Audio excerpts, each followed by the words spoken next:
আজকে এটা আছে, কালকে ওইটা দরকার, পরশু ওইটা দরকার। হ্যাঁ, মানে এগুলা আসলে লোভী মানুষের কাজ না।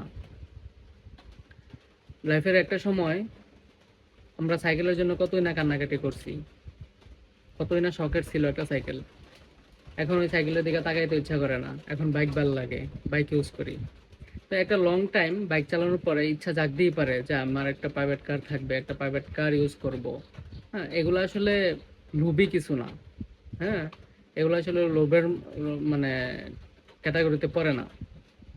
এগুলো হচ্ছে লাইফের এক একটা স্টেজ, এক একটা ধাপ, এক একটা ধাপে মানুষের রুচি এক এক ধরনের হতেই পারে।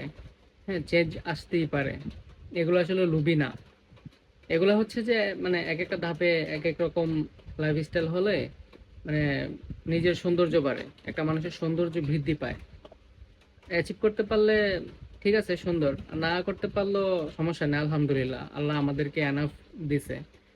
তো এগুলো হচ্ছে লোভী না। লোভী হচ্ছে যে একটা মানুষ একটা নিজের স্বপ্ন পূরণ করছে, ওইখানে যায় আপনি খোঁজাইতেছেন।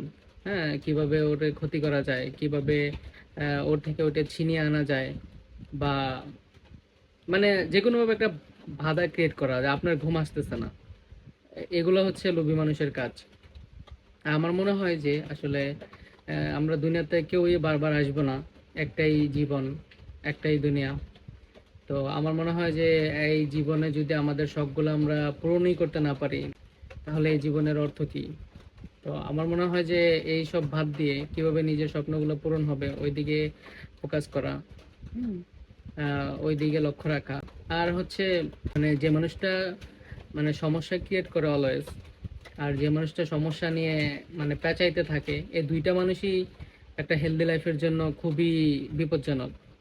কারণ ও নিজেও হ্যাপি থাকবে না, আপনাকে হ্যাপি থাকতে দিবে না। তো এখন হচ্ছে যে মানে আমাদের উচিত যে এরকম মানুষ এড়িয়ে চলা। দেখেন, ঝামেলা প্রতিদিনই ডে বাই ডে আসতেই থাকবে। আপনি যদি শুধু ঝামেলা নিয়ে পড়ে থাকেন বা ঝামেলা ক্রিয়েট করতেই ব্যস্ত থাকেন, তাহলে আপনি আপনার স্বপ্ন পূরণে মানে কি করতে পারবেন? আপনার স্বপ্ন পূরণ করার সময় পাবেন না, কারণ ঝামেলা তো প্রতিদিনই আসতে থাকবে। তো আপনি যদি শুধু ঝামেলার দিকে ফোকাস করেন, তাহলে আপনার স্বপ্ন কোনোদিনই পূরণ হবে না। তা আমার যেটা মনে হয় যে যতটুকু সম্ভব ঝামেলাকে এড়িয়ে চলা, ওইটা নিয়ে কথাই না বলা।